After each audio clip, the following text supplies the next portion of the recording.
Listo.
Todd Volker.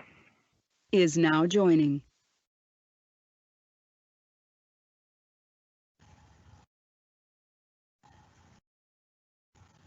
Judy McConville.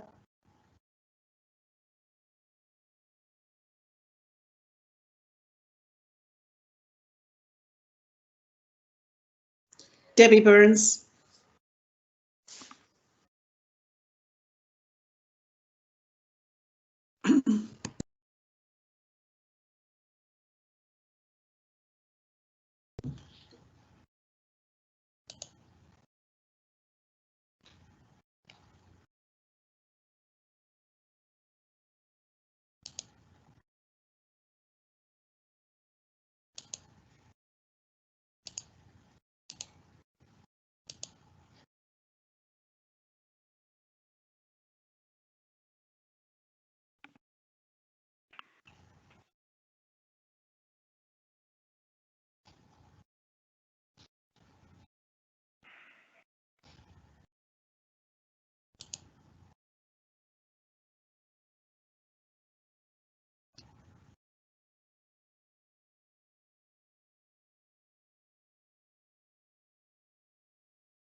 Okay, I'm gonna call the meeting to order.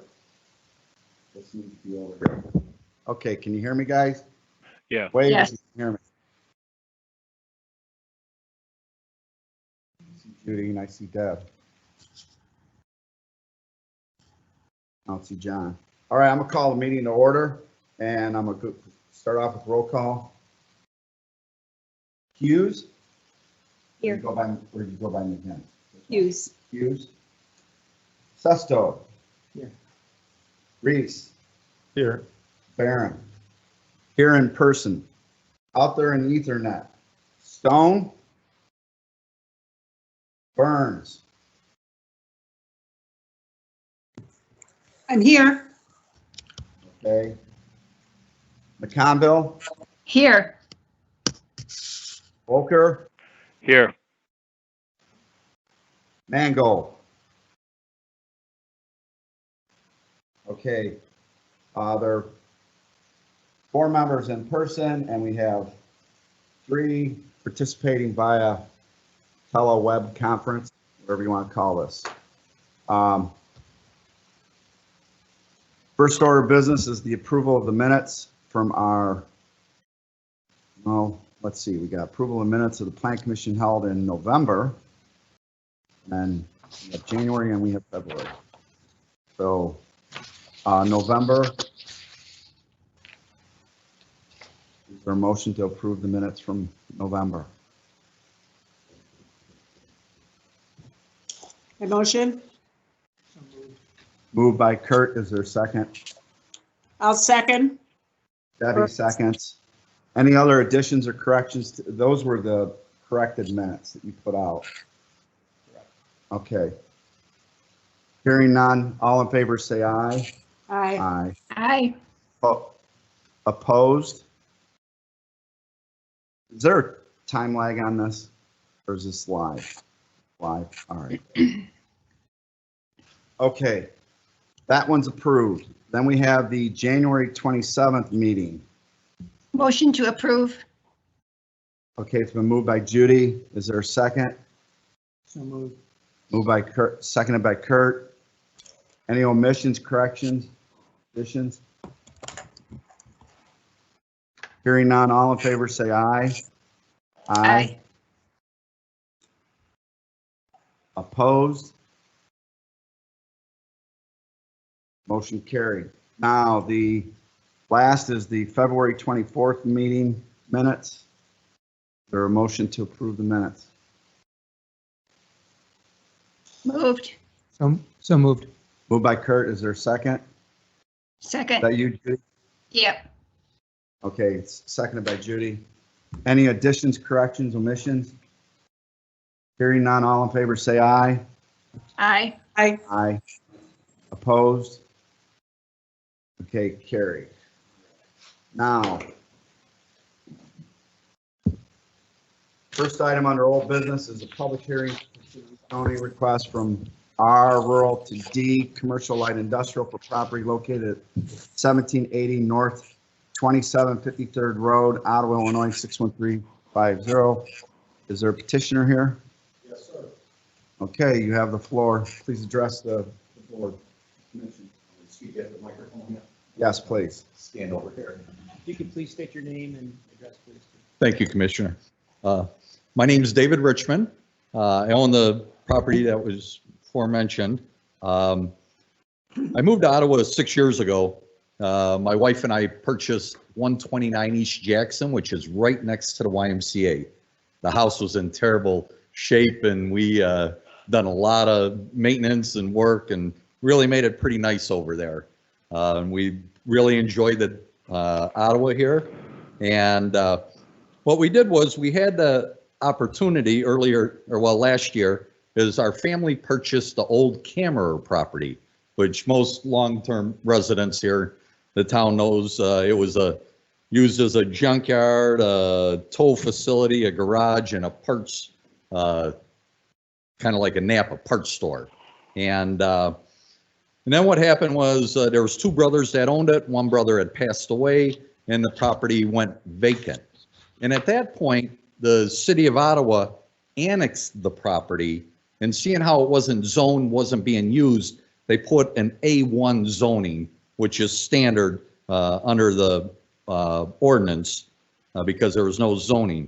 So I'm here today to ask this board for D commercial and light industrial zoning. And the reason I'm asking for that zoning versus a C zoning, what our goal of the property is, my wife and her sisters, there's 7 of them, they do antiquing and vintage and have for many years gone to the Kane County flea market, and they've always wanted a home for their their hobby. They want to do it more.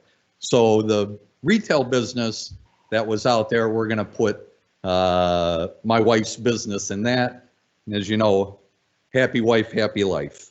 And so I understand that could be done with the C zoning, but the reason I'm asking for the D zoning, well, the large building that's out there is, to be honest with you, my son and I, my son races a NASCAR race. It's in the ARCA series, and we have a lot of fun. That's our father-son we do. So we're going to use the larger building for his, I just call it a private garage. We do it for fun. We don't do it for a living or anything. But the other 3 buildings are storage buildings. And under the zoning, if you're familiar with the property, there's 9.7 acres. There's a lot of frontage road on Canal Street. What I want to do is put some self-storage units out there and also some outdoor storage for like campers and boats and RVs. So when people aren't using them, they can store them, safely. But that only comes in the commercial light industrial district conditional use. So that's why I'm asking for that. Now, across the street is the industrial, industrial zoning. Next to us to the, I call it the west, is a general business C2, which Hess Welding owns and has that big tower on. Behind us, it's also zoned the A1 rural, but behind us is the low area that floods. I don't think you could ever build anything. It's a big slough back there that kind of goes all the way from the marina and goes all the way back to like the Illinois River. So that's why I'm asking for the commercial light industrial. I think we've been good neighbors here for the last 6 years. We've taken a house that was about to be tore down and turned it into something nice. I think we're going to turn this into something nice. My wife and her shop will, I think, be a good asset to the community, and along with the self-storage facility and outdoor storage, that's what we're asking for. Now, I'm happy to answer any questions. Okay, I'll throw it out to the rest of the commission if anybody wants. I'll start with the people on the video. Debbie, do you have any questions of the opponent? It was a nice presentation. Thank you for that. I've been approached by a few people, mainly East Side people, who have questioned what the future of that particular area might be with the road, the planned elevation of the road. Is there any design that would alter this property in any way? Has anyone seen that? You mean the Green Street? Yeah, the Green Street project wouldn't alter Canal Road, right? I don't think so. There's no plans that I've seen anyway that would alter, would touch this property. Okay. Anything else, Debbie? No.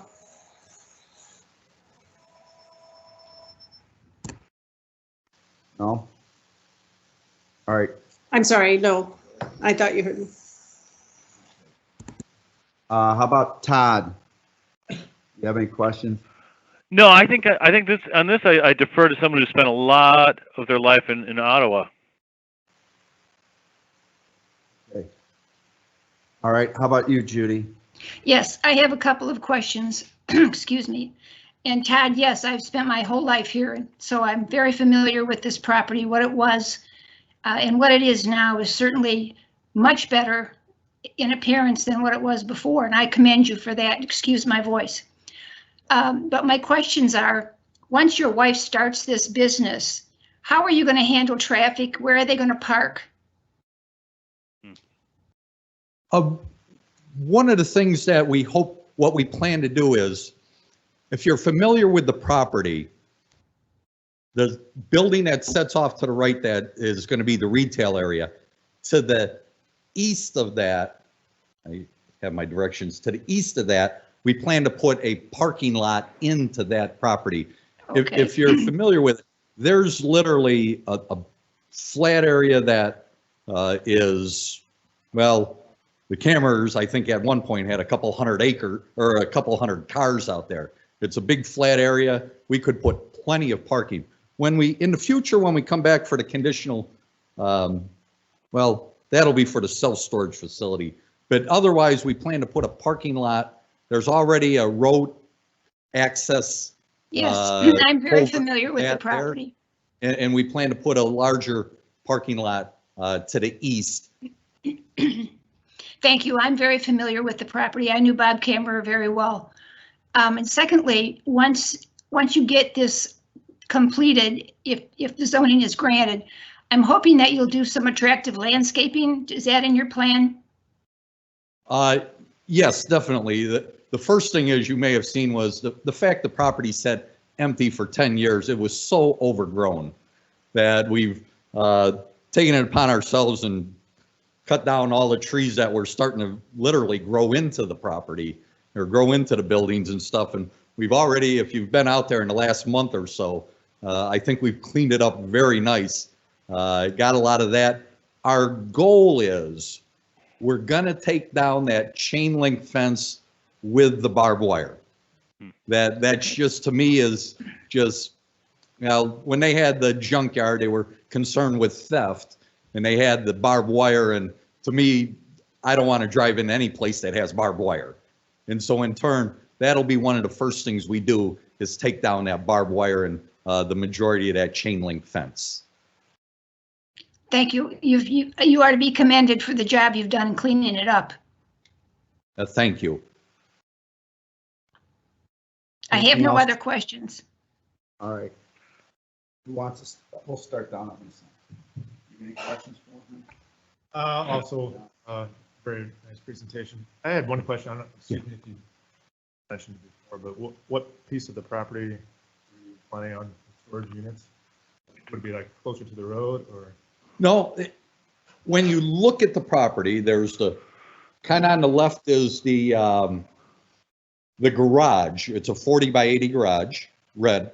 And then on the right is the retail building. And then behind that are the three, I call it pole buildings that have, well, two of them have dirt floors. I plan to do the storage to the left, which if I'm looking south to the east, Okay, yeah. would, I see the map right now. I'm just, yeah, that would be to that section. And then to the other side, we would put my wife's parking area for her business. sounds good. Thank you. You're welcome. All right. Well, one of the things, like, if I could just add, we don't plan to put storage building and outdoor storage up to the road because one of the things is we're going to have to build some type of privacy fence.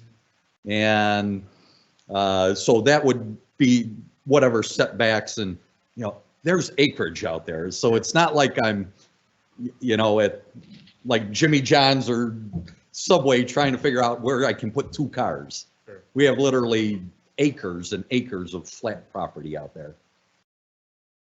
Plus, that'll be the subject of another hearing when you come in for the actual conditional use. Yes. Outdoor storage will require a conditional use hearing. Anything else, Jen? No, thank you very much. Start on this one with you, Molly. You'll start on the very end. I don't have any other questions.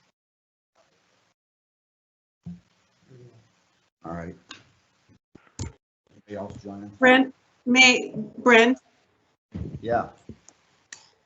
this is just for the Plan Commission, and it has nothing to do with the use that is being planned today.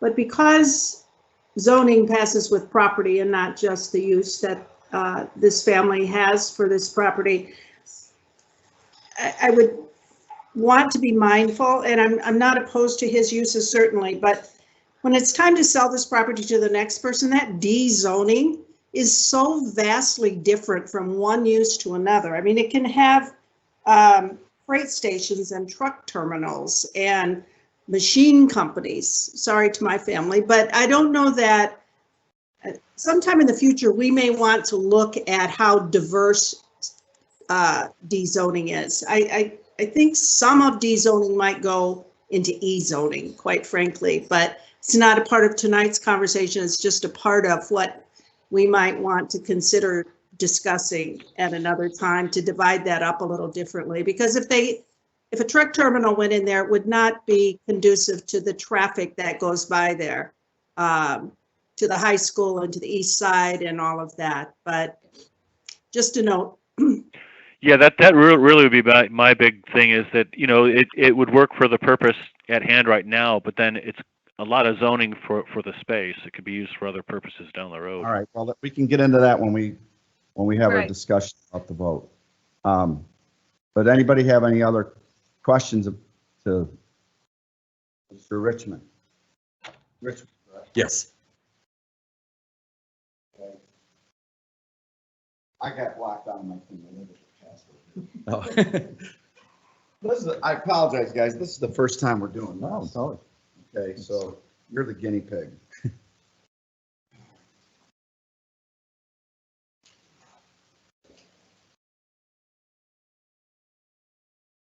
guys need to come up with an easier password.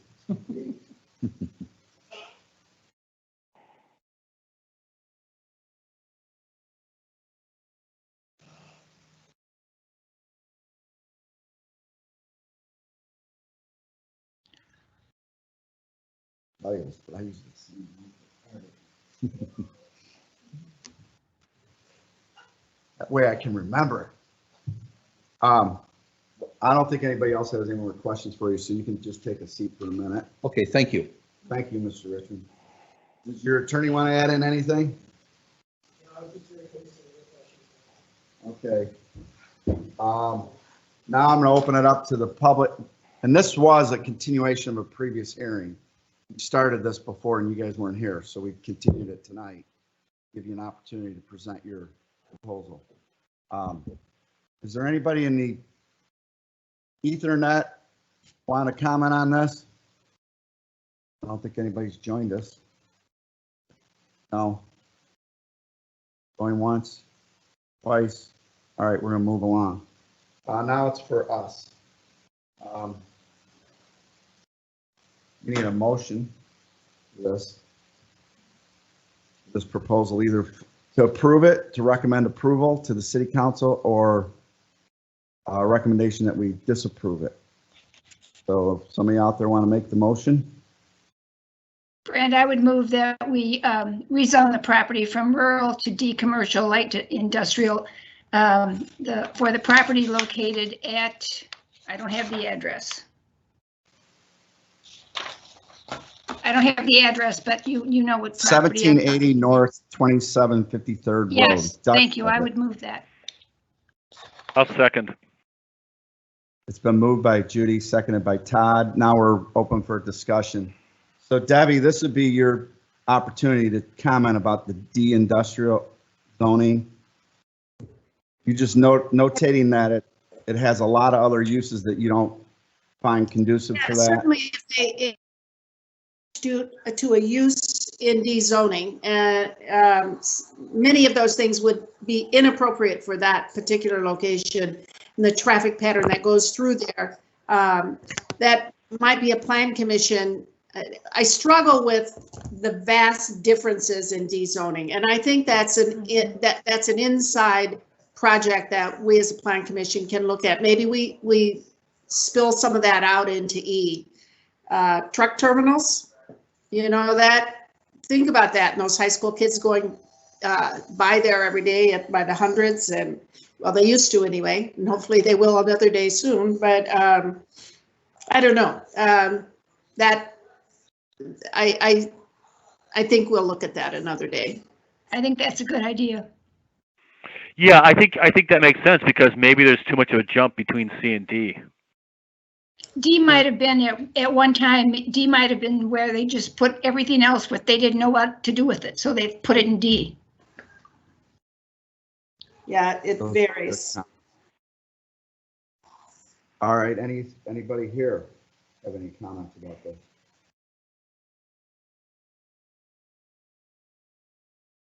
None? None? Okay, I think we're ready for a vote. The motion is to approve or make a recommendation to approve the zoning change from A1 to D. What? R. What? It's R. Not A1, it's R. From R. Is it R? I thought it was rezoned A1. Oh, it's A1. Well, When it they- says in the All right, minutes, okay, from R, you are correct, you say R here, Earl. Okay, from R to D. to D, D is in David. right. Okay, all in favor, say aye.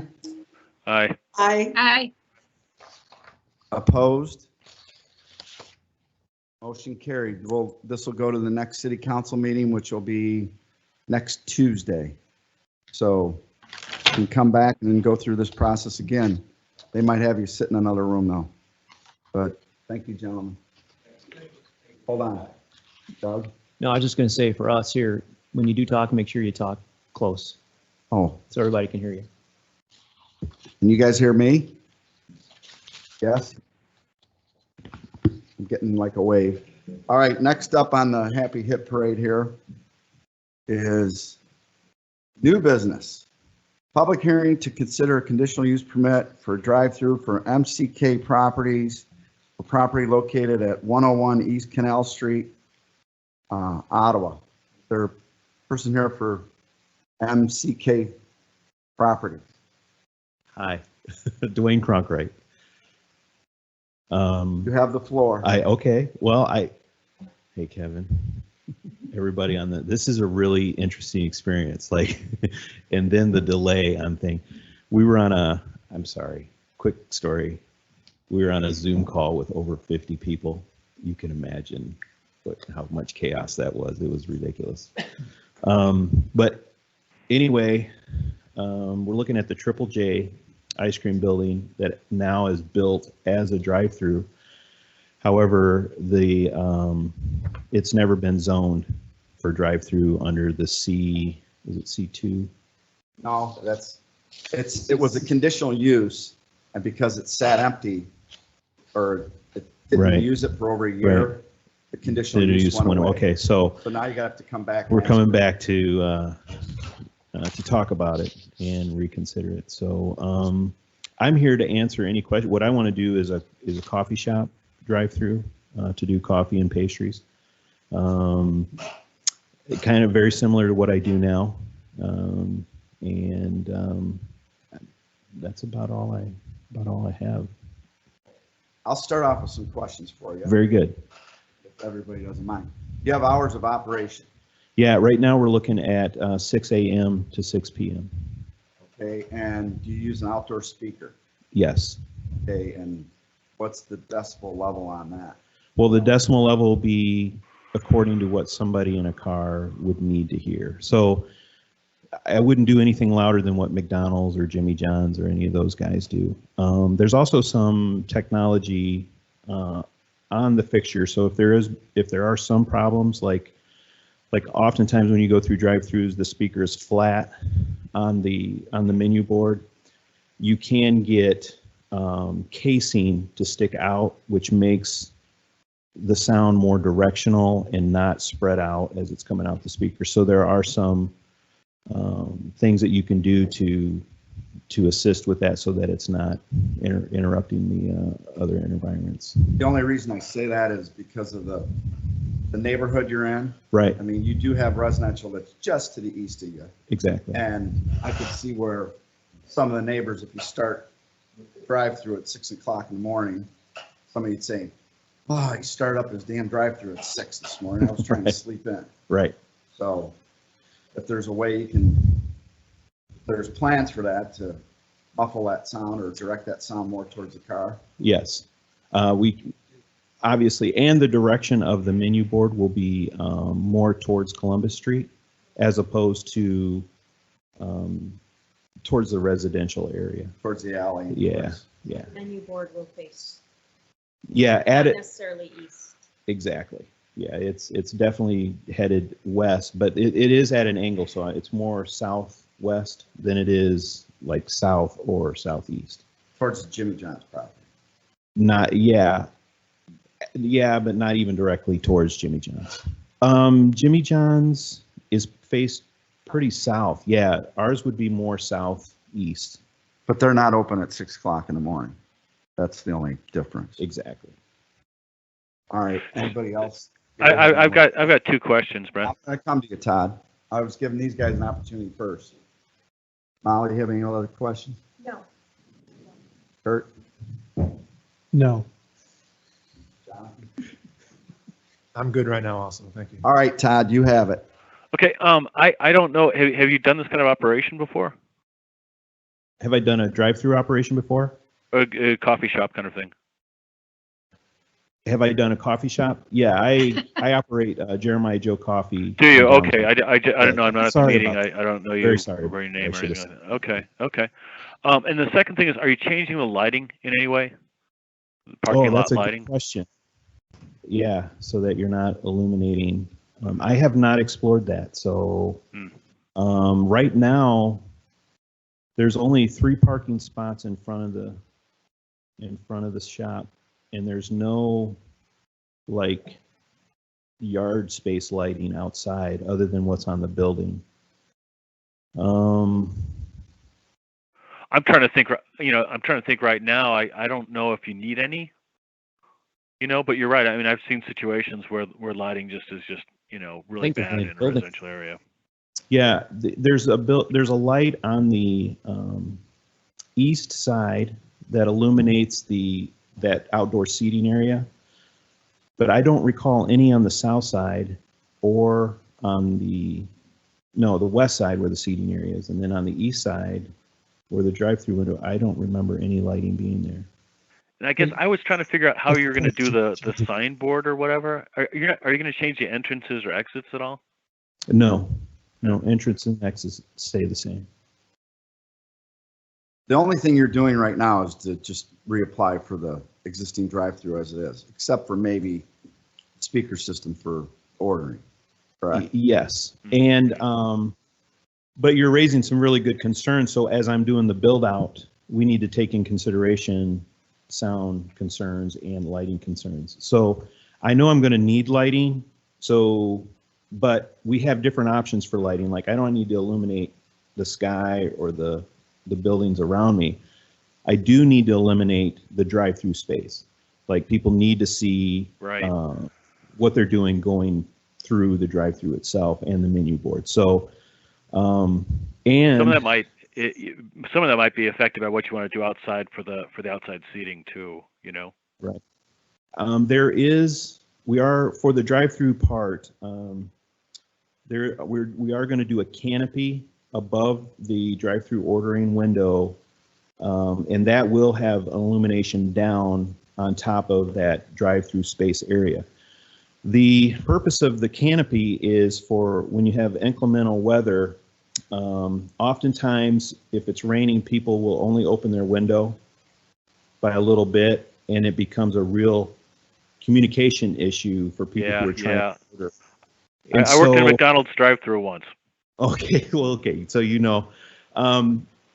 So the canopy is supposed to help, like, allow people to open their window more for better communication. Mm-hmm. All right. You got anything else, Todd? No, that's great. No? How about you, Debbie? Anything?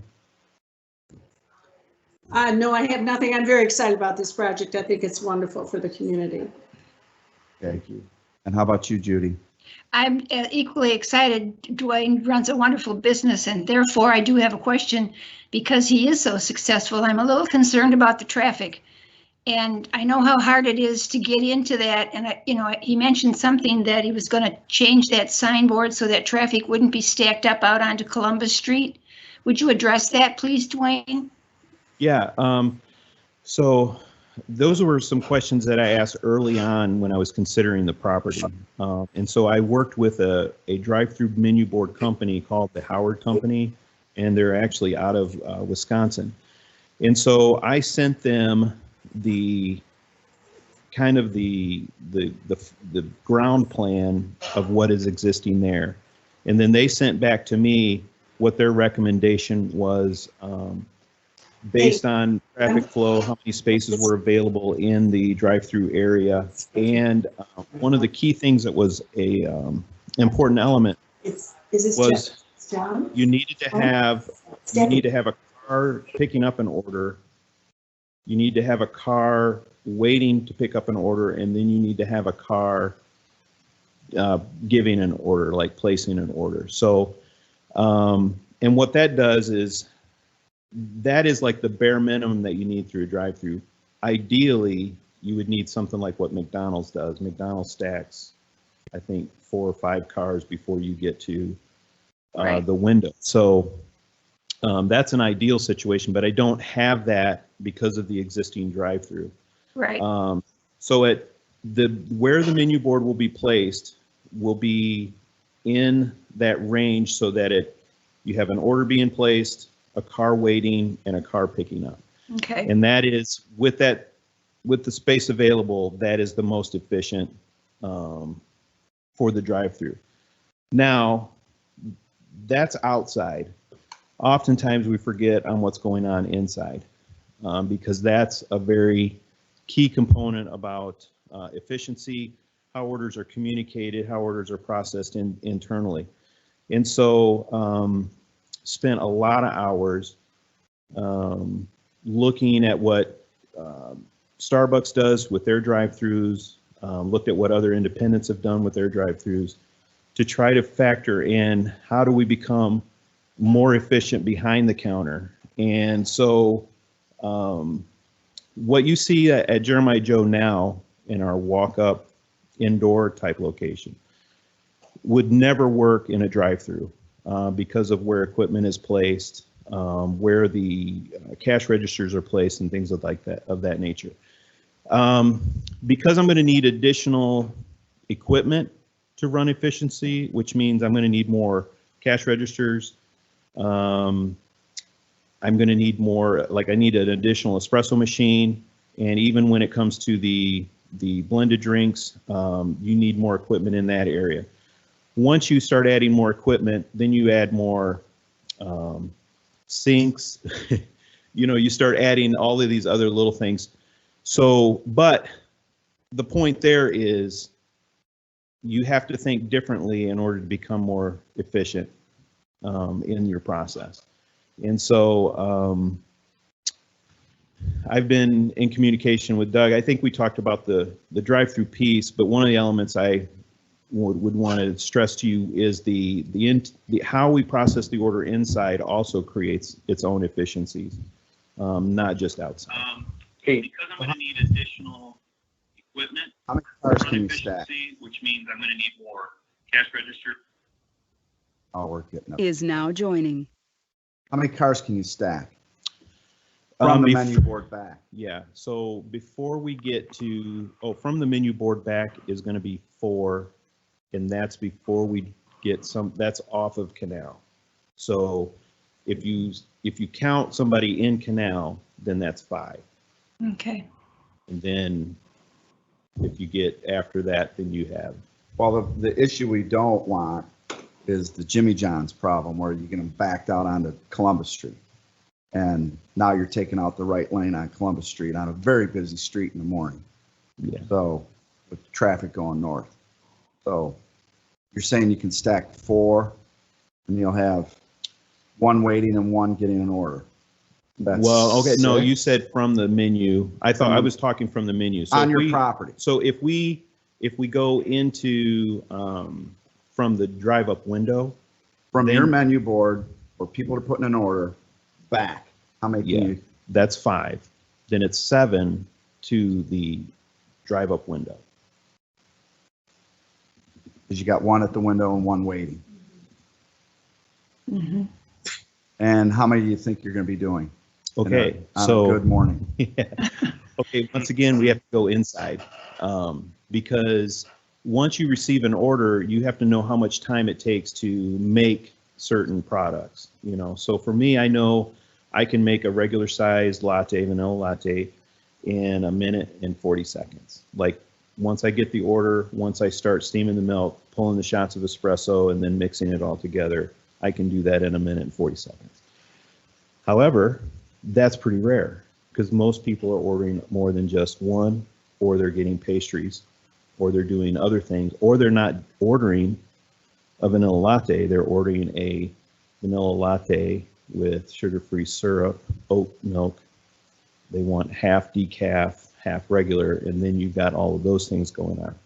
So once again, the process, like for 2 espresso machines, I have the ability to actually steam more, pull more shots, work more efficiently behind the counter to potentially move product a little bit better. But there is some, like, if somebody comes in with a big order, it will take us a little bit of time. Staffing is also the other thing.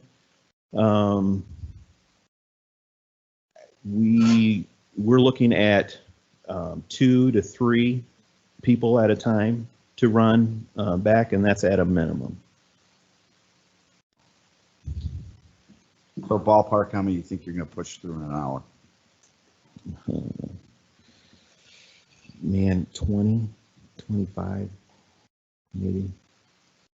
Can you call ahead or app Yeah. online order? Yeah, so you can do a pickup order.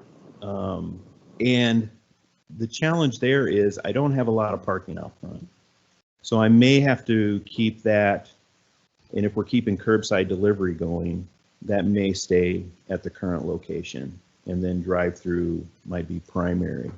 I don't know those are questions that we've actually raised, but you raise those questions with, like, I don't know really how to determine or how to answer that question unless we're actually doing those things. Hey, Dwayne, if someone did have a large or strange order, could you have them pull ahead and maybe face the, pull ahead where the parking is along the canal? That way they're not clogging things up. Yes. Those are things that we can do, and I think there's at least 2 cars in front of. Another thing, and I'm not sure how realistic, but one of the questions we raised was moving the pickup window up farther ahead as well, so that we have 2 cars stacked between. But that's been a question. I haven't really looked at that closely to say, okay, I have the room to do that. But there really is only about 2 spaces in front. The challenge with stacking cars in front is if somebody gets their order behind them, they don't have a way to pull out and move along. So that is it's a great idea. The other option would be parking, which would be on Canal, which is pretty much full all the time. It's taken, somebody else owns that. At 6 o'clock. Right, right, yeah. All right. Any other questions for Dwayne? All right, well, take a seat for right now. I'm gonna open it up to the general public. Anybody out there in the Ethernet that has any questions about this issue?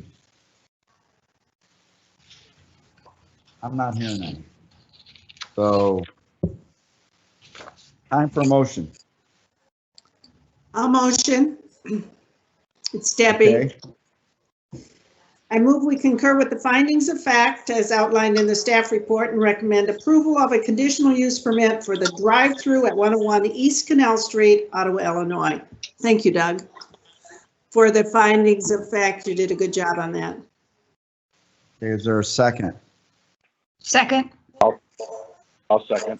Okay, that's Judy. So, Brent, may I interrupt while we're voting because I want John Stone to vote as well. He has had trouble getting in. He's hearing everything, but he couldn't get in. So he's on my phone. And when it comes time to vote, you'll hear his voice. And when he wants to talk, I'm going to unmute and let him talk through my microphone when he needs to do that. Are you there, John? Yeah, thanks, Debbie. You're welcome. Can you hear him? Okay. Yeah, I heard him. Okay. Is there something, is there something that he's not getting through on the web? He just had difficulty getting in. He was in this afternoon and then he can hear everything, but he cannot, Okay. he can't connect. So we're just improvising here. This is Pete Mango. Can you guys hear me? Oh, there's Pete.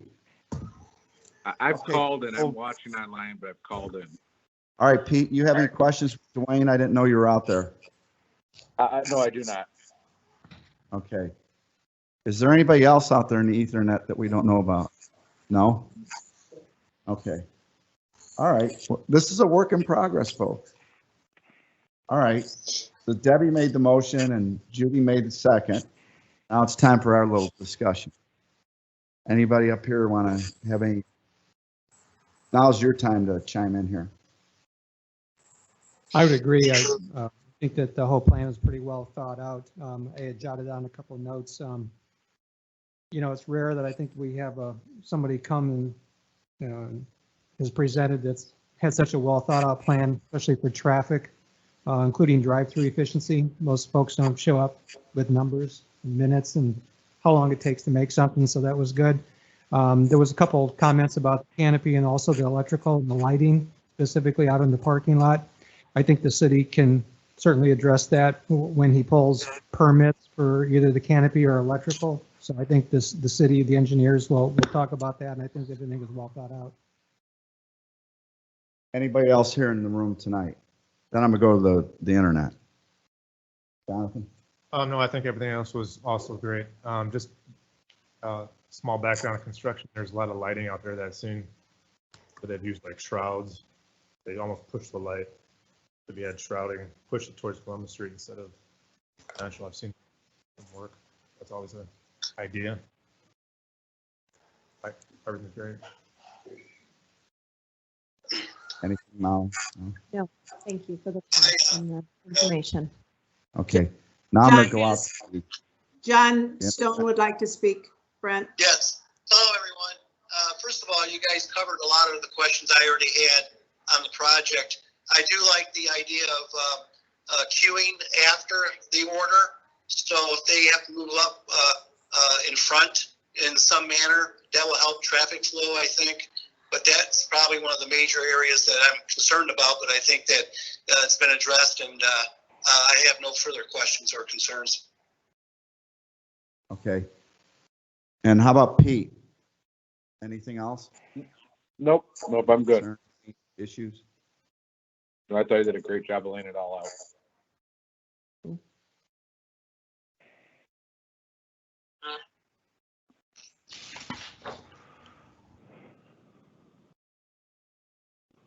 Is that him down here on the bottom? Pete, we're not hearing you. Oh, you just went away. No, I don't have any concerns. Okay. All right. And how about you, Judy? Anything? No, my only concern is that I'm having trouble hearing people. Okay. Sorry. My only concern, Dwayne, is the stacking of cars, and if it gets to the point where it backs up onto 23, onto Columbus Street. And then you'll have to fix that, because in the middle of the day, I'm not really worried about 23 getting backed up, but at 6 o'clock in the morning, 7 o'clock in the morning, when you got all the traffic going up Columbus Street and you take out the right lane, it's gonna cause a big problem right there. So, and then with the school a block south of that, I mean, I just want to make sure that your business flows and that you get your customers in and out and on their way, and that we're not impeding everybody else that's trying to go through town. So that would be my only concern. The issue with the sound, I think you'll be able to address that with the menu board. And I'm just spitballing here thinking that, hey, neighbor to the east would come down here to City Hall and start complaining and saying, hey, 6 o'clock in the morning, he started up already. It was Saturday morning. I was planning on sleeping in, and he's out there and somebody's ordering a double espresso grande with oat milk and diet syrup. But that's what I was. Okay. Anything else? Hearing none. All in favor, say aye. Aye. Aye. Opposed? Motion carried. This will go to the city council next week. Good luck. All right. Next up, we have I gotta move my thing. We got number 3 is a public hearing to consider rezoning request from James Polonsic and Gary Miller to rezone property located at. Oh. No, This one. Which Number one? 2. Number 2. Oh, that's the Baptist church. I'm sorry. I skipped over the Baptist church. Go sit down, guys. I skipped up. You're not up next. It's the Baptist church first. I missed my number 2. Public hearing to consider rezoning from the Harvest Baptist Church to rezoning from D commercial light industrial to C3, and for a conditional use permit for a church on property located at 420 East Stevenson Road, Ottawa. Is there someone here for the petitioner? Yes, I'm Bob Eschbach. I'm speaking on behalf of Harvest Baptist, and with us is Pastor Paul Robinson, who will be able to answer any questions if you have them. I just have very brief comments. It's kind of different from the case two cases ago. Here we're actually looking for kind of a downzoning from D to C3, but again, it's connection with the conditional use. In this case, the conditional use is a church.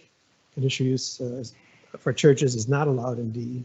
It is in C3, so we're asking for that downzoning and the granting of the conditional use for the church. Property is currently owned by Trinity Broadcasting. They've entered into a contract to sell the property to the church. The church isn't anticipating any major changes to the property, only improvements. And so I finally just say that I reviewed the report that your planner put together for the Plan Commission, and can't find anything to disagree with. So thank you for that. And then, as I said, Pastor Robinson is here if you folks have any questions about the project. Okay. I'm gonna open this one up on the internet. I'm going every other one, guys, on the internet first.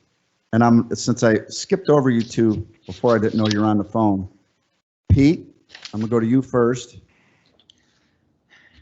you have any questions of the developer? I don't, Just a second, John. I don't have any questions at this time. I'll wait till he calls on Okay. us. Okay. And how about you, John? John, go ahead. Yes. First of all, I looked at it as far as the aerial shot of it and the use it's going to be, used for. I don't see any concerns. Just want to make sure there's adequate parking for the amount of members. I don't know how many members there is at this church, but as long as it's not, you get parking on Stevenson Road or any areas where it may cause problems with trucks getting through to get to the businesses. So that's my only concern, is that maybe overflow parking if it has any concerns with amount of members. That's it. All right, John. We'll repeat the question for the Reverend. Your parking, you have sufficient parking, or you're going to install additional parking on the property? Currently, the parking that is there should, we'd probably have to grow another 30 or 40 individuals, I think, before we'd have to seek parking. Right now, we run between 50 and 60 on a good Sunday morning, and there's sufficient parking and some additional, I think. How many services do you hold on Sunday? 2, Sunday morning, Sunday evening, and then 1 on Wednesday evening at 7. So.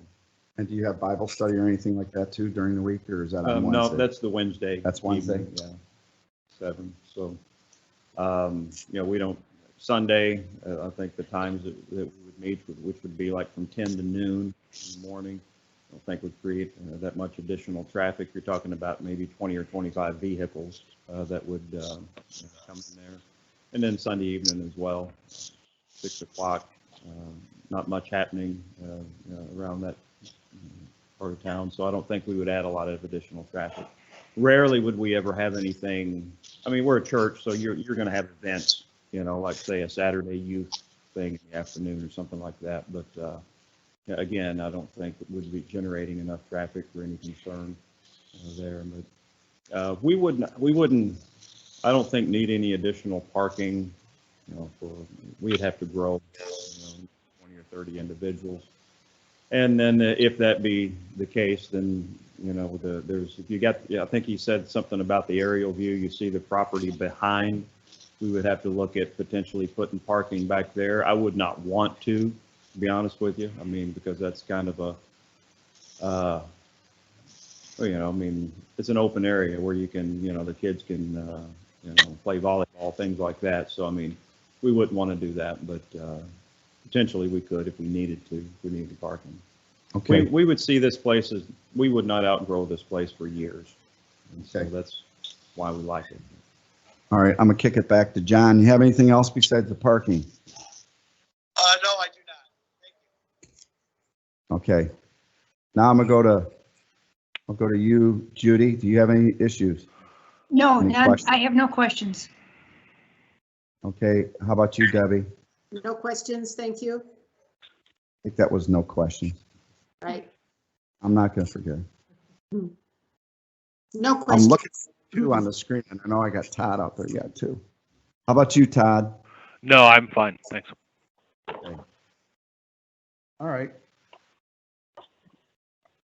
Last chance. Thank you.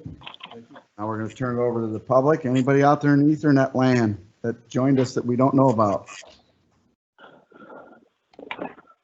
Hearing none. Time for motion. I will make a motion. Okay, just a second, John. Okay, can you hear me? Yeah, I'm having a hard time right now. Oh, no. Here, just a sec. I'm trying. Go ahead. It's still not good, John. Yeah, it's pretty dim. Why don't you do it, Deb? Well, he probably has a motion that he wanted to make. I hate to. Can't you do it in his name? John, can I make the motion on your behalf? I can't hear you right now. Oh, boy, this is tough, guys. Let me try and see if I can call him again. And I'm happy to make the motion on his behalf if that's what he. I'll let you do that. Debbie, you can make the motion on behalf of John. She's We're not hearing she Debbie. muted. Are you there, John? Yes, I am. And can you hear him Okay, now? go ahead. Yeah. Okay, All right. Do you want me to make the motion? you bet. You go. Okay. I'd like to recommend to the city council the motion of the Harvest Baptist Church, which is based on the findings of facts outlined in the staff report, and recommend to the city council the rezoning and property located at 420 East Stevenson Road from D, commercial and light, to C, special business, C3 is, special business. Furthermore, I would like to concur with the findings of facts outlined in the staff report, recommended to the city council a conditional use of for a church at 420 East Stevenson Road. Okay, it's been moved by John to recommend a zoning change from D to C3, right? Yes. Special business, and to also include the conditional use to allow the church to operate at 420 East Stevenson Road. Is that correct, John? That is correct. Okay, is there a second? So moved. And it's been seconded by Kurt. Any further discussion on this one? Hearing none, all in favor say aye. Aye. Opposed? Motion carried. This will go to the city council on Tuesday. Good luck. All right, now we have public hearing to consider rezoning request from James Polonsic and Gary Miller to rezoning property located, is that the right address? 0 North? There is no address. Okay, at North Walnut Street in Ottawa. From single two-family residential to C2 general business. And I take it we have someone here from the business that wants to speak on behalf of the proposal? Well, we both are, we both own it. And, Hey, Jim, talk to, Please. say your Yeah. name Talking and to the the microphone. microphone. And identify yourself, how's that? please. All right, I'm Jim Polonsic. My partner Gary Miller. We purchased the back lot behind our store at 412 West Norris Drive from Casey's. And we want to develop part of that into a parking lot for our employees. And then just for any additional overflow for our customers. And the part that we want to do, it's directly at the west side of our building and take it west towards the tracks and all the way back to the existing alley, grade it down, and then, eventually blacktop it. And that's it. There's not going to be any truck traffic going through the existing alley now. Number one, there's not room enough for them, but we wouldn't do that anyhow because it would disrupt, the neighbors around there, and there's no need for it anyhow. So it's just basically for employees and overflow parking, and that's it. Okay, I'll start here in the room. Start on your end. Molly, do you have any questions for me? No, you answered my question, Jim. I was looking for the location, but I brought up Okay. the plat, so thank you. Any feedback from your neighbors about it? Yeah, everybody, there are no objections, none. And that, and two of them contacted me personally, or three of them did, excuse me. And the only one I never heard from was Casey's, but Okay. we bought it from them, so no problem. All right, thanks. It's all been good. Okay, I actually took a drive by today to get a better look at it. There's a little bit of an elevation change there, but I think that all can be worked out. Yeah, that's right. Yeah. Construction, and I think it's a great idea. It lines up right with the back edge property of at the car wash back there. Everything I think will be streamlined and everything like that. So, And just for clarification, if you're looking at context map, there is an alley to the north of the existing Polonsics, between the Polonsics and the lot. That's going to be vacated. Yes. the city has to move on that though, correct? Correct. All right, I'm gonna go out to the internet. And I'll start with Todd. It looks You like have a great any questions? project. I don't have any questions. It looks good. Okay. How about you, Pete? I have think no it looks good as questions. well. I don't. Sorry. Okay. All right, how about you, Judy? I think it's a great idea. I have no questions.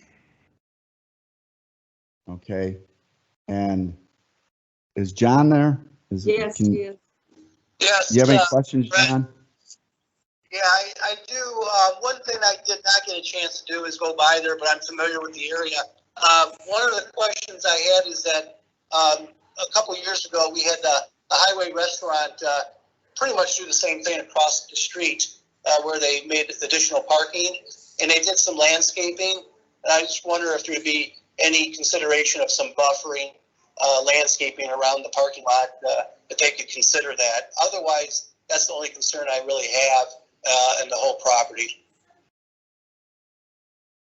I'll give you the opportunity to answer that. Yeah, eventually we will when, the long-term plan is, or short-term really is to have it blacktop. And once that gets set in, yeah, make it look nice, yeah. Okay, Anything else, John? that's it. Thank you. Okay, how about you, Debbie? I'm fine. It's good. Thank Okay. you. My question is on the drainage. Is it going to drain to the north, south? Which way are you going to have this drain? Probably gonna be going to the south where everything else goes now. Is it going to run towards your building then, or are you going to have to put in some kind of French drain or It something? goes against over towards, the end of our parking lot to where the tracks are. Everything goes down that way. Okay. And then what are you proposing for screening to the east? Are you going to put in shrubs or a fence or what? I never thought of it too much. We'll do something.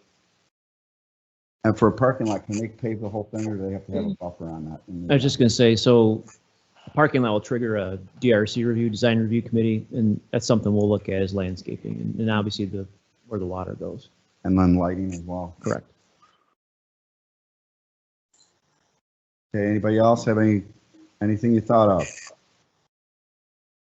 Last chance. Gentlemen, you can take a seat for a minute. Okay, thank you. Thank you. All right, now for the public, is there anybody out there in the Ethernet that joined us? Oh, you can sit in here, guys. You can wait. You can hear our vote. You don't have to go out there.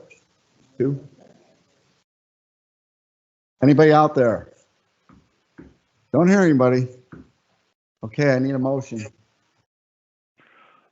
I'll move to that we recommend the approval of the project per staff report. It's been moved by Todd. Is there a second? I'll second. Debbie? Was that you, Debbie, that you were seconding it? I did, but I thought someone else did before me, so I did Nope. second, yeah. Tag, you're it. Okay, it's been moved by Todd to recommend to the city council that we approve the zoning change, and seconded by Debbie. Any additional concerns? The issues with the screen and buffering will be taken care of in design review, so I don't have any problem with that. Okay, all in favor, say aye. Aye. Opposed? Motion carried. This will go to the city council on Tuesday. Good luck, gentlemen. Nice. All right. Next up here. Okay, let's get our May meeting set before we do this next one. Yeah. Is there a way you can make this not time out so quick? I don't look down at it and it times out and I gotta put my.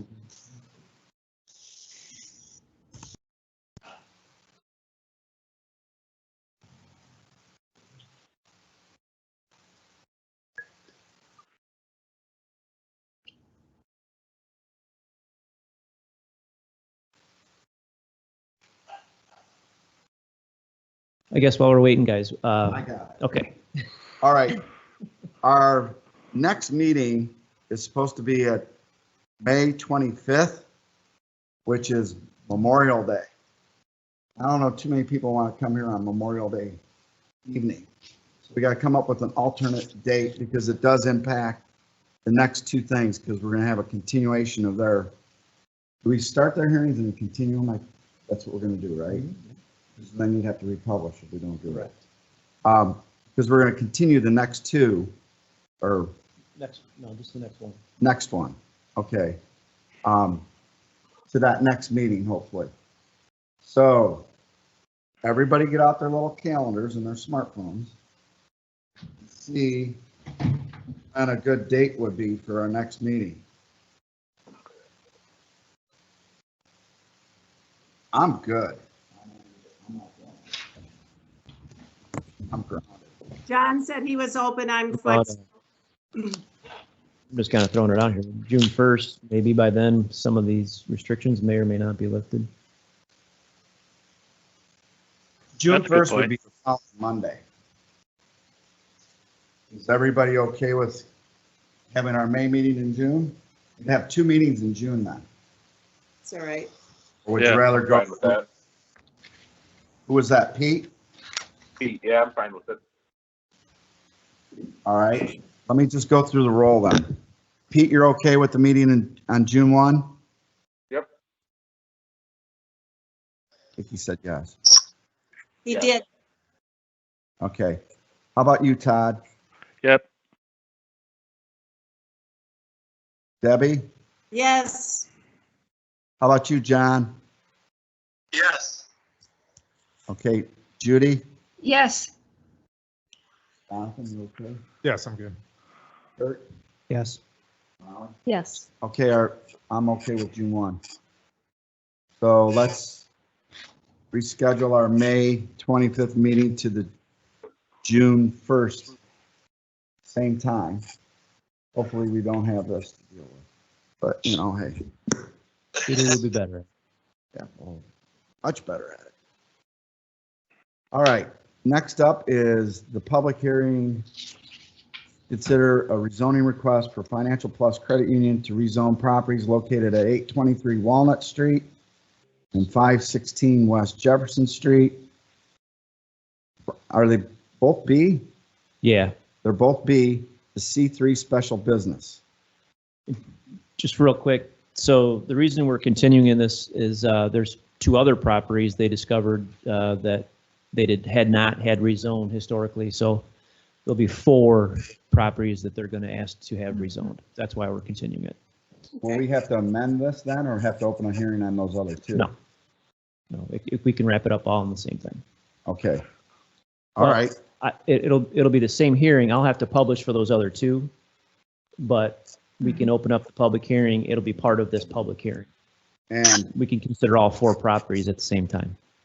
And if I remember correctly, according to my previous training while I was a member here from the previous chairman, I can continue this hearing to that date. So we're going to continue that hearing to the June 1st meeting. Correct. Open it and then continue it to the June Yes. 1st meeting. All right. Moving right along, without objection, of course. I think everybody wants to get out of here tonight. But hey, make sure you open it up I did. I opened it. and roll call it. Continue it. Oh, I have to do a. Yeah. Oh, a roll call. Hughes, are you okay with that? Yes. Continue. Sesto, Yes. Reese, Yes. Barron is okay with it. All right, now I'm gonna go to the phone, go to the internet. Mangold, Yes. Stone, Yes. I heard a yes. Burns, Yes. Conville, Yes. Volker, Yes.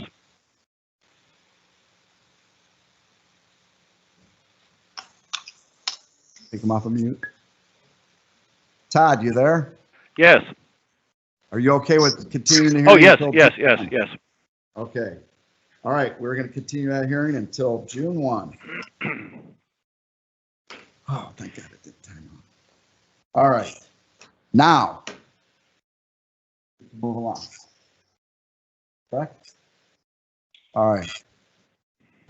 Public, consideration of the UAW office building project plan unit development, final plat located at, what are you, East Center? Something East Center Nothing yet. Yeah. in Ottawa. And you are? Jack Novotny with IMED Corp. representing them. Okay. And I had a bunch of heavies in the other room. I don't know why they didn't join me. Are they gonna come in and join us or no? I don't know. I'm hoping they hear me. Come on in, I'll go get them. I'm gonna go dock them, find them.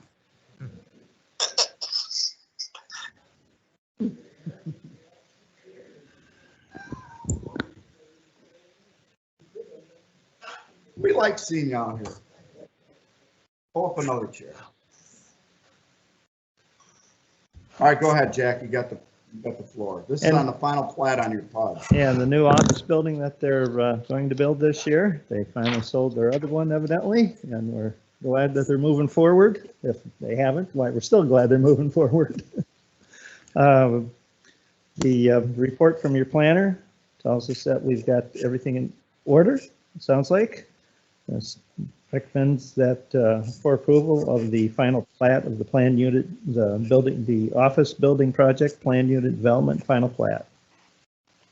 And just for the record, it's how big is the building? How many square feet?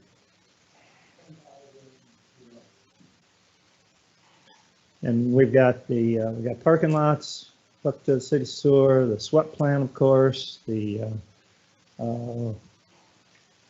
what's else with our stuff, the grading, the site grading, all that stuff is what we did. And then we prepared the survey work to do the planned unit development. And you're gonna have how many full-time employees that you think are gonna be there every day? 4, and then you have your business agents are gonna roll in there whenever, correct?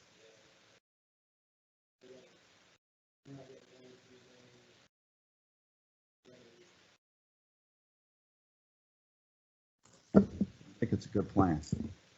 Brent, we didn't hear them. Anybody have any questions about this one? This one's been in the works for about 4 years, right? 3 years, Something like that. right after the tornado, I know that. And it's the site of the old Ottawa General for everybody's benefit. They were talking about it on the radio and they didn't know where it was gonna be. I wanted to call in and say, where the old Ottawa General Hospital used to be. I think you're right on top of it, in fact, pretty much. Yeah, I apologize. I'm filling in for Gary Pike tonight. So if there's some questions that I can't answer, you'll understand why. That's fine. All right, any questions up here? Start with you, Jonathan. Not at this moment, no. Okay. Kurt?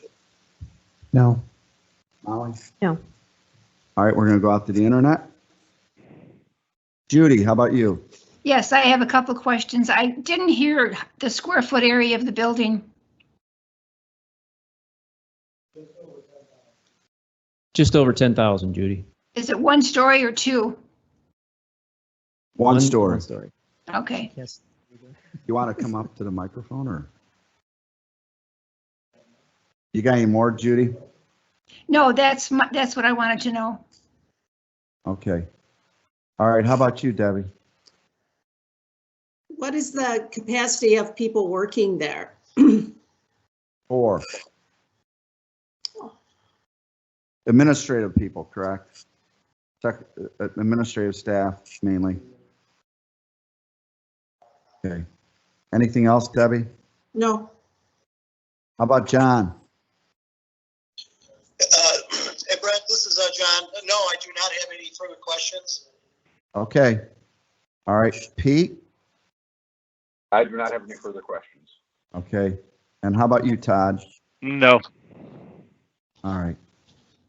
I think we addressed them when you came in with your preliminary on the PUD. Eye issues. So Yeah, we went through a lot then. I'm glad you're moving forward with it. Okay, anybody else have anything else? Last call. Hearing none. Thank you, Jack. You're welcome. Thank you. Hang out here for a minute. All right, for the public out there, is there anybody out there? Hearing none. Need a motion. Brett, I would move that we recommend to the City Council the approval of the UAW office building project planned unit development final plat. I so move. Okay, it's been moved by Judy. Is there a second? I second, Debbie. Debbie, okay.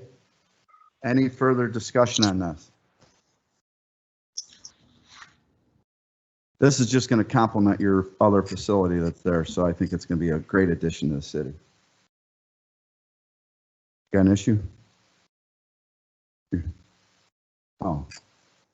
Oh, I don't know. I mean, I saw your hand go up. I'm like, I don't know what's going on. I'm taking direction from my director over here. Okay. All right. All in favor, say aye. Aye. Opposed? Motion carried. This is going to City Council Tuesday, guys. When do you think you might start? All right. Good luck. All right. Are they here? Consideration of the final plat of West Peninsula Unit B at Heritage Harbor, Ottawa Planned Unit Development. They're going to be remote. Yep. This is Kevin Donovan. Can you hear me okay? Oh, hello, Kevin. Hello. I'm gonna go ahead and share my screen, and hopefully this works for those of you that can see this pop up maybe. Can you guys see a text document right now? We see a written document. Okay, so I'll go ahead and describe this first one, which is the final plat of. Hold on, Kevin. Did everybody at home see that? That has nothing to do with Heritage Harbor. No, I was pulling it up, but I have a few slides here that will just give you a I see it visual. now. Okay, good. So when you're ready, I can. Yep. I can go ahead. So the final plat of Unit 1B at the West Peninsula, what this pertains to is there was the original plat for the first neighborhood at Heritage Harbor was over here on the west side, and the waterfront lots here, there was 9 of them on this side and 8 original lots on this side. That original plat had the property line of these waterfront homes extending to where the hillside started going down. A few years back, we had a replat or another plat that took the property between the existing lots and the harbor with the intent that we would take these lots and quit claim them to these owners so that they could own the hillside, which long-term was a better solution for lawn maintenance and also increased their property area.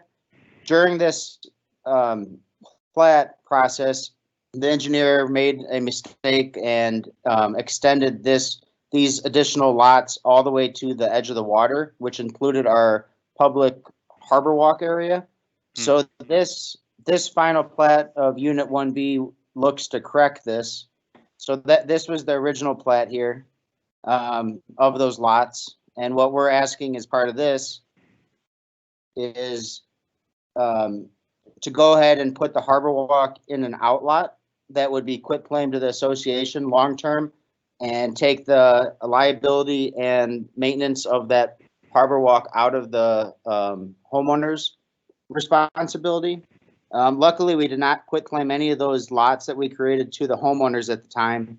So this exercise takes the harbor walk out, puts it into an outlot, and then still has the hillsides as individual lots that we can then quit claim to the owners when it's feasible.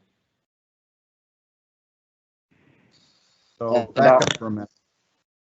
Back up for a minute, Kevin. Sure. Go to the original plat. So originally, the darkened outlined areas were owned by the lot owners. So the first plat at Heritage Harbor, this is 1A. This is plat 1A. So this was actually a few years after the original plat when we desired to address the hillside. So the people that bought homes out there only own to, just past their property line, a few feet to where the hillside starts going down. But then this plat a few years ago created these lots on the hillside. But again, the mistake was that it included the harbor walk. And I actually have a visual of what one of these hillsides looks like.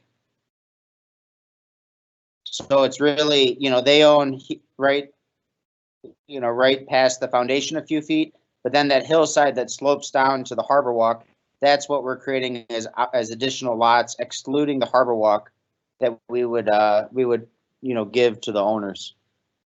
So then your plan is eventually down the road to quick claim them back to the property owner. Yep, so that they own the hillside and they can landscape it, put steps down to the harbor walk. But our specific request here is just fixing those lots, so that they won't own, the public walkway next to the water. This is Tom Heimseth. Can everybody hear me? This is Tom Heimseth. Yes, Tom. Yeah, thank you. To try to simplify this a little bit more, because I'm sure that all of you are probably a little bit confused by this plat, and Kevin's done a very good job of explaining the details. The reality is that this was, when we did the replat, the engineering mistake that was made was that they included the harbor walk. And because our development agreement clearly states that the harbor walk must be available for the public, we felt that the way the engineer did it was he created an easement over that private land. And so we want to correct that and do it in a way that will make it very clear that the harbor walk is open to the public and it's not an easement. It'll be in the resort association, so that we can be absolutely sure that it's maintained to the same quality standards and so forth that the rest of the harbor walk would be. So that's the long and short of it. It's a very simple process, kind of doing the right thing here. Okay, I got a question for you, Tom. This is Brent. Yeah. Is this the only location in your development where this problem exists, or are there any other locations like this? Well, it is the only one. The second item on the agenda for us tonight, which is Unit 6, right? Unit 6? Yeah, Unit 6. Yep. That same mistake was created on those 6 lots, or on those 8 lots rather. That's going to be expanded to 10 lots, hopefully. So we will be doing it then, so that it will all be uniform. But anywhere else on the East Peninsula, anywhere else on the West Peninsula, that is already the case. It's very important that whether you're in the marina area or anywhere, that people can walk the entire harbor walk. That's been the intention since day one, and we want to carry it out that way. Okay, so there is one other place then. Yep, but we'll be handling that as the next item. So both of them, between the 2 items we have in the agenda, it would be fixed in its entirety at the development. Okay, all right. Okay, well, you got anything else on, is this it then, Kevin, or is anything else? Yeah, that's it for this one, yep. All right, well, we're gonna handle these one at a time, so hold your fire on for the next one about the boathouse. I'm gonna run through the list up here now. So I guess you can make us come back. Yep. We're taking control from you, Kevin. Go ahead. All right, we're good now. I don't know, did I do the internet or did I do up here first? I don't remember. I'm losing track on my hands. Molly, got any questions on this one? I do not. Kurt? No. Don? No questions. All right, now we'll go out to the internet. I can't see you guys, so I see little one. Todd, you got any questions? No. Okay. How about Pete? I have no questions. Okay. And I'll go to Judy. I think that was a no. Yeah, unmute yourself, Judy. You're muted, Jude. Sorry. No, I have no questions. Okay. How about, is John still out there? Yes, Brett, no questions. Okay, Debbie? No questions. Okay. I think Kevin and Tom explained this straightforward. It's just a mistake on the original plat or one of the subplats, whatever. Just cleaning some stuff up. Yeah. Okay, I'm fine. All right, public, is there anybody out in the public? Hearing nobody. Need a motion. A motion? I move, Rick, we recommend approval of the preliminary and final plat of the boathouse. Is this the boathouse project? No, This Oh, is I'm the sorry. peninsula. I have the wrong form, just a sec. Yes. It's the final, it's a consideration of final plat of West Peninsula Unit 1B. If someone wants to jump in, I'm moving around here on my data, so my info. Does anyone else have anything in front of them that would they like to make the motion? I'm regrouping here and getting the right one. And I can do it. Okay. This is John. Oh, John. The final plan of West Peninsula Unit 1B, correct? Yes. Okay. Okay. I'd like to make a motion to the city council that we recommend to the approval of the final plan of West Peninsula Unit 1B at Heritage Harbor Plan Unit Development. Okay, it's been moved by John. Is there, Debbie, would you like to second it? I would like to second that. Okay. We got a motion by John and a second by Debbie Burns. Is there any further discussion on this one? No? Okay. All in favor, say aye. Aye. Aye. Opposed? Opinion of the chair, the motion carried. Okay, Kevin? Yep. I guess we can come back to you now. Okay. Because now is the consideration of the preliminary and final plat of the boathouse at Heritage Harbor, the Ottawa Plan Unit Development. You have the floor, Kevin. Great. The Boathouse project is a pocket neighborhood name that we've applied to a set of lots that are all waterfront, adjacent to the lots we just discussed. These are the original lots, as platted, were 8 lots that were 48 feet wide for a 38-foot wide house. These 8 lots have sat on the market for about 10 years. It's just, for that type of lot, you really need to be producing easily a $500,000 house and up to justify the lot cost and the lot dimensions.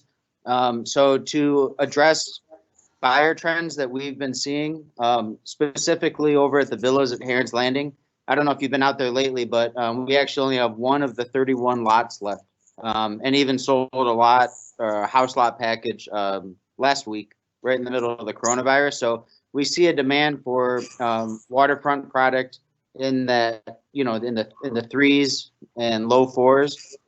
So these specific lots, because they've sat so long, we desired to take these 8 lots and subdivide it to 12 lots and adjust the size of them. That mix of the 12 lots, 10 of them are 30 feet wide for a 20-foot wide product, and then the 2 end lots are 42 feet wide for a 32-foot wide product, all of which would have walkout basements. So let me show you.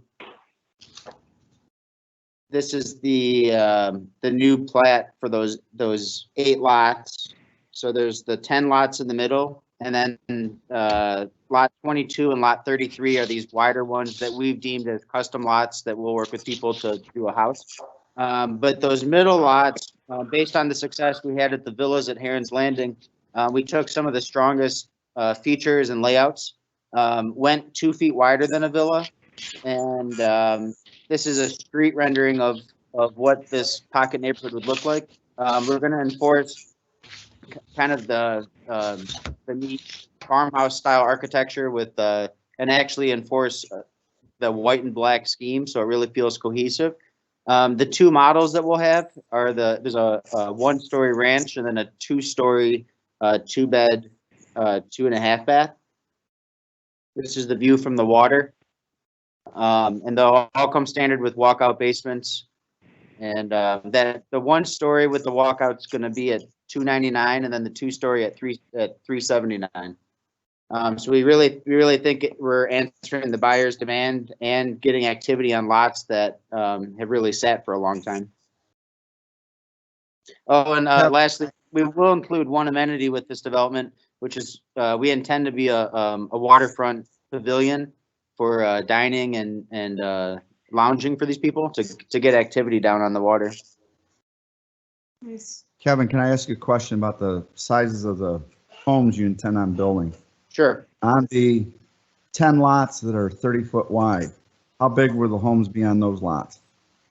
The 2-story will be about between 17 and 1,800 square feet without the basement. If you finish the basement, you'd add another 900 square feet or so. So you could have up to, 2,600 square feet of finished space in the 2-story. And in the 1-story, it's a 900 square feet on the main level. And if you finish the basement, you'd add another 800 square feet.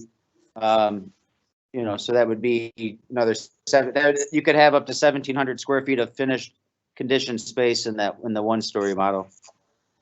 And then how about the 2 on the ends, the 40-foot lots? The 2 at the ends, the 32 feet, that can easily accommodate a 1,500 to 1,600 square foot ranch. And if you finish the basement, you could be near 3,000 square feet.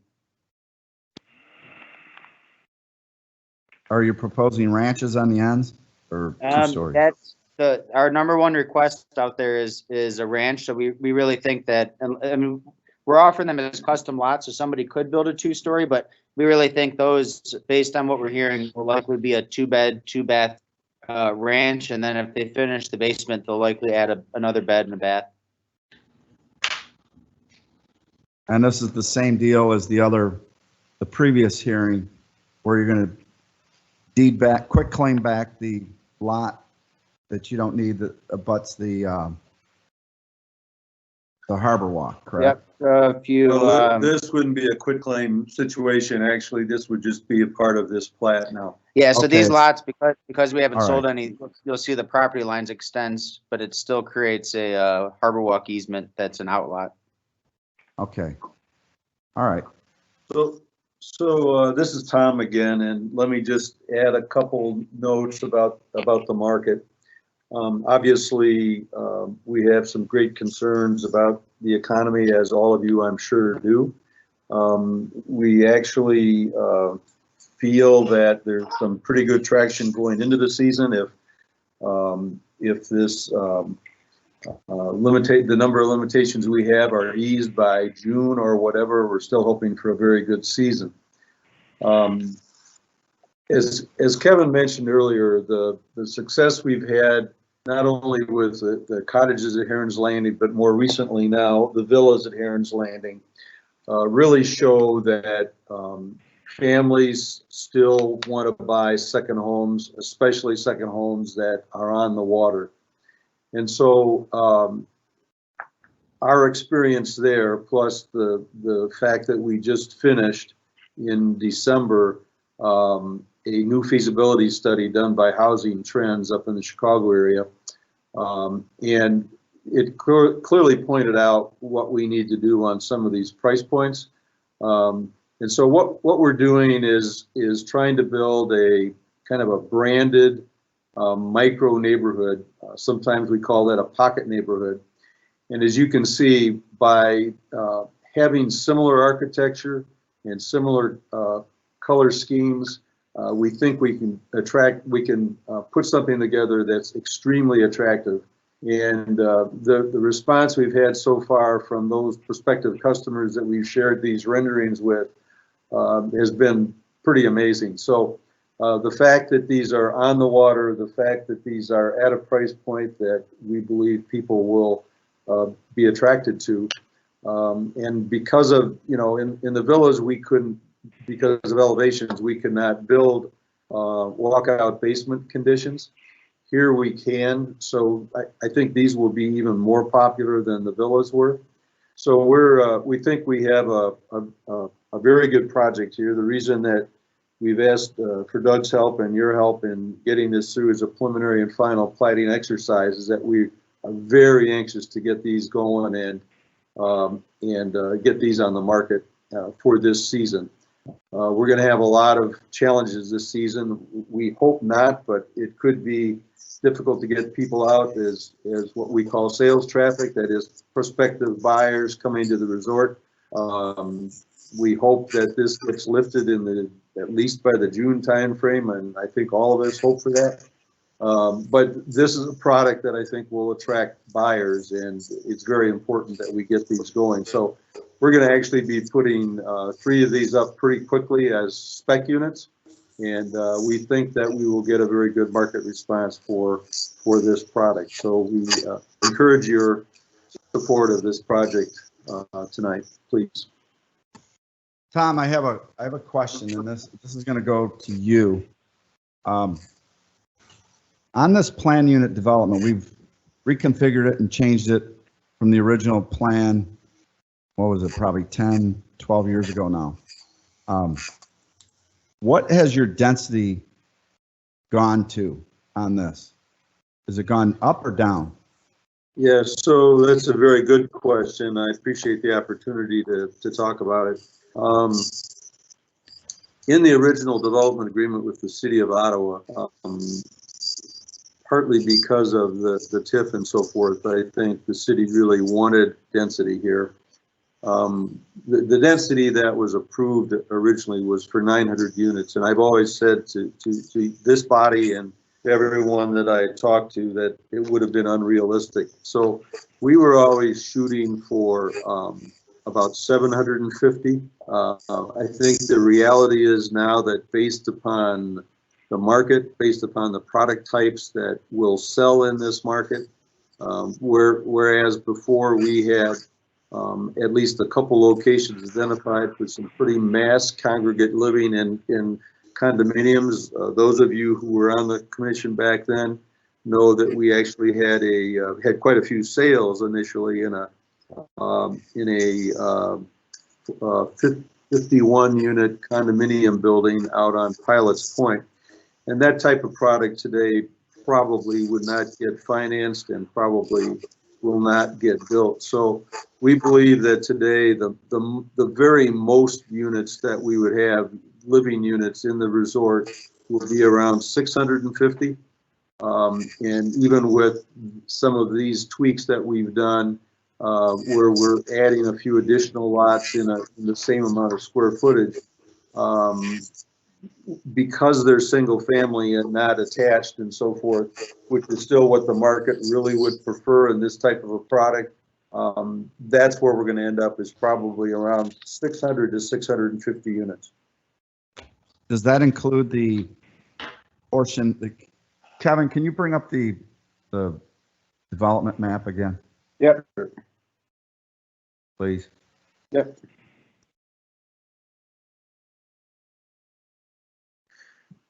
Does that include the new part that we're talking about that's to the west? Yeah, so as you know, recently. What's that? Tom, does that the little dog leg part here to the west, does that 650 include that, or is that in addition to the 650 for the plan unit development? That development that we came into your group for preliminary plat approval is called Farmscape. That's slowed down a little bit now, partly because of the pandemic and partly because of the fact that we're trying to get better facts on soil conditions there. So engineering wise, we've slowed it down a little bit, but it probably is a good business decision at this point because of the current economic conditions. We still want to build that exactly as we have presented it to the Plan Commission. We still think it's a very, very good product that will be this themed agricultural zone or again, pocket neighborhood. But we probably, we're shooting now, hopefully, to be in there doing earthwork and so forth by the fall. But until we can see our way a little bit clearer on what's going to happen to the economy as a result of what's going on in the world right now, it's probably our best advice to ourselves and to the city is that we slow that down just a little bit. So that's again why we are leaning toward these smaller projects like this boathouse project. It's a very doable project. Our cost of development of those lots is relatively low. We've got to add some underground utilities and so forth, but it's a project that we believe, because of the affordability and being on the water, we think it's a project that will sell very well and very soon. Okay. All right, I'm gonna open it up to, I don't know if anybody has any questions for this. Ollie, no? Kurt? No. Jonathan? No questions. Okay. How about on the Ethernet land? How about Judy? Any questions? No. Debbie? No questions. It looks fun and exciting and a new product that looks wonderful. I'm sure they'll have great success with it. And how about your sidecar, John? I agree with Debbie. I have no questions, but it's like another fantastic development for Heritage Harbor. Okay. And Todd? Looks great. Okay. And Pete? Looks great. I don't have any questions. Okay. And I have no further questions for you, Tom and Kevin. Great, thank you. All right. Hold on now. Is there anybody out there in the internet land? They joined us. No Zoom bombers or anybody out there? No. I'm disappointed. I thought that we'd have them all flocking to this meeting tonight. All right. Yeah, Kevin, can you stop sharing your screen for a minute? Yep. Thank you.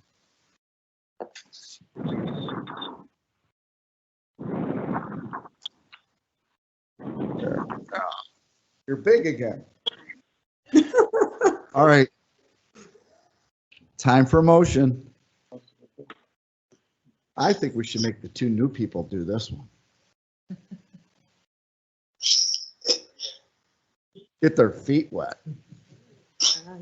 Catch all of what you do, but sure, I make a motion for To recommend. to recommend the boathouse. The approval, yes. The approval of the boathouse. Preliminary and final. Oh, thank you. Preliminary and final. I was trying to pull that up. Okay. And is there a second? I'll second that.